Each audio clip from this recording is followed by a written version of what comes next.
Hey parents, let's talk about our production, and I'm going to make two different videos. One is for just tips and tricks on how to, the exact verbiage that I use when I help cue our production, and then the second one, which I'll also put a link in the description of this video, is for just talking about how to bring attention to errors when they happen in conversation or in spontaneous speech in a way that helps with feeling negatively about being corrected.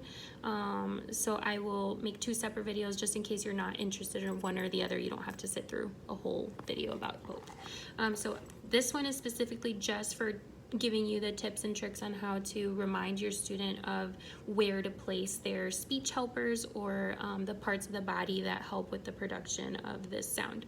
So in our production, we have teeth, tongue, jaw, lips, and the roof of the mouth.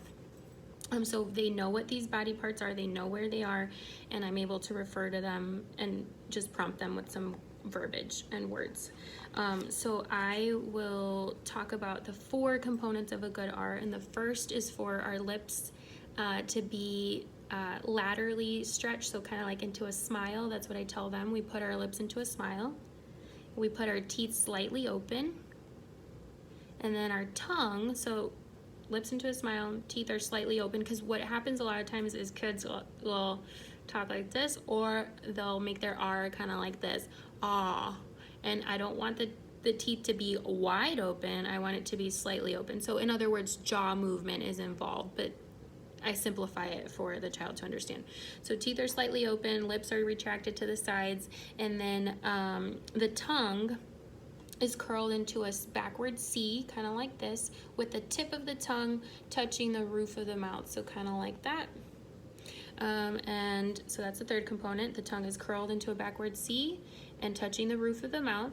And then the fourth component is that it's tight. It's tightened, so there's tension in it. And we spend some time talking about tight versus loose. Tight versus loose.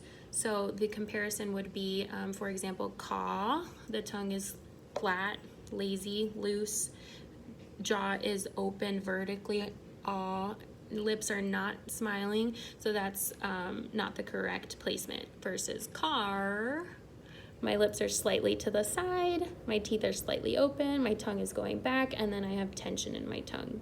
So again, the four components of a good R are: one, your lips go to the sides, your teeth are slightly open, your tongue is curled into a backward C, touching the roof of your mouth, and then there's tension in your tongue, so it's tightened up. And those are the good components to an R. So if you'd like some help talking about self-correcting and how to do that in conversation or in sentence practice, go ahead and click the link under this one. Until then, happy practicing.